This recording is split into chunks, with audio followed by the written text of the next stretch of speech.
Hey guys, welcome to another Two Pets Tech video. In this video I'm going to compare my experiences using Fujifilm Instax film cameras and comparing them with Fujifilm Instax film printers. So let's dive in. My recommendation is that if you care about image quality at all, is that you avoid using or buying Fujifilm Instax cameras, both hybrid or analog cameras altogether, and just go for the printers instead. And I'm going to demonstrate why, showing you these pictures. So the ones on the left were taken using Fujifilm Instax cameras, either hybrid or analog cameras, and over on this side are images taken with my other digital cameras or even my phone, and then printed on the Instax SP2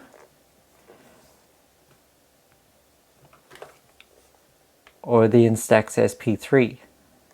Now you could probably tell by the size of them that the SP3 prints on square film and the SP2 prints on the mini film. So I came to this conclusion when I had just bought my analog Instax Mini, the Mini 90, and I took it out to the Opera House after work to see how I'd go with taking some arty photos. So I went to the Opera House, and so that's these photos here. And let me just demonstrate the difference in image quality that you get. So the image on the left is taken with the Mini 90. And this is actually a cruise ship, the Ruby Princess, leaving Sydney Harbour. And at the same time, I took an image with my iPhone and later on printed it on the SP2. Now, I may have had just bought this camera, but as you can see, there's no sky in that image. The good thing is that the boat is well exposed. You can still see some textures in the sea, but even though I put it on the darkest setting, the sky is just completely blown out. Whereas in comparison, if you look at this phone image, I was able to capture such a wide dynamic range. And even on film, with its limited dynamic range, I was able to edit the photo enough that I could actually see bits of the sky. And I think when you compare the two, you could see that the phone image is much more vibrant in terms of color, and it's just a more appealing image. So in a second example, tried to take some arty photos while I was at the Opera House, on the Opera House steps. So these are the photos that I came up with. So they're not exactly the same, but they were taken at around the same area. So you've got the image from the Mini 90.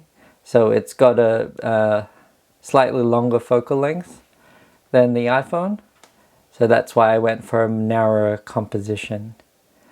So with this one, I set the darken setting because I wanted to get the sky, and it ended up being a silhouette, which, I mean, I don't hate it, but again, it's kind of lacking in color and dynamism. Whereas if you look at this Opera House image, I mean, admittedly, I kind of overcooked this image, but like there's so much detail. You could see such a big dynamic range.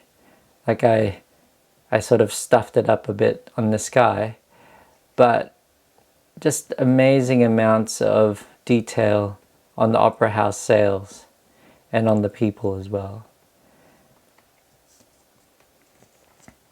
And if we just look at some of the other pictures that I've taken,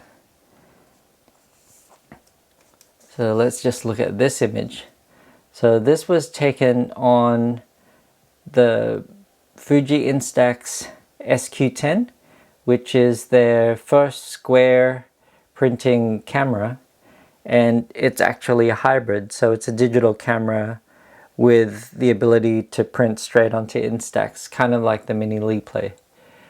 And so this is a fun one of cockatoo that visits our balcony, and I think in normal viewing distances it's fine, and actually I think on camera, I think the camera kind of fixes the lack of vibrance in the image, because it looks much more vibrant on screen than it does in real life. But I just find that the images coming out of these cameras are just so dull. Like, they just don't have the vibrance in color that you see in real life. And I know that may be part of the charm, but I just don't get it. Whereas if you look at this image, this was a koala sculpture. This is taken near dusk, but look at how much more vibrant the colors are.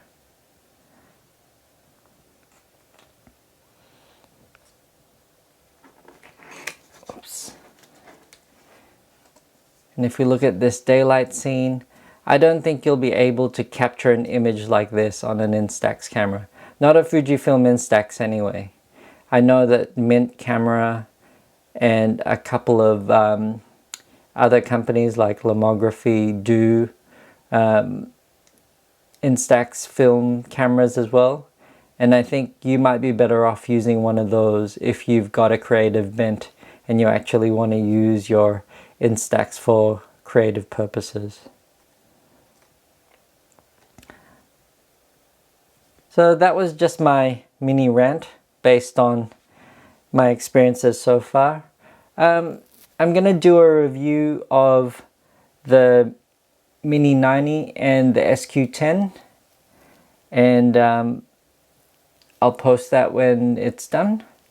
But otherwise, I think because it's coming up to Christmas, and I know there's a lot of cheap Instax mini cameras coming from Fujifilm at the moment, I just think that if you're thinking about buying one of those cameras for your children or for kids, I think as soon as they start taking the pictures and looking at the pictures and seeing how dull they look, I think those cameras are just going to end up getting put in a drawer and never used again. It's worth it to spend a few extra dollars and actually go for one of the printers instead. I know this guy, the Instax Share SP2, here in Australia is actually going for a really good price of $130. And I think it's well worth getting one of these instead. I know the cheapest entry-level camera that uses Instax Mini is the Mini 9. And that goes for about between $80 to $100. And I think if you just spend $30 extra, I think you're going to get a much better experience. Any phone camera, I think, made in the last 10 years will give superior image quality compared to any of the Instax cameras. So that's my possibly unpopular opinion. I know there's some arty people on YouTube, which I devoured as many of these YouTube videos as I could to see what I was doing wrong with my images. But looking at their images, I mean, you take away their compositions and you're left with actually like a fairly mediocre image. So, you know, I think credit to them that they can make Instax cameras and Instax images look cool, but I just don't think it's worth it. So, alright, well, let me know.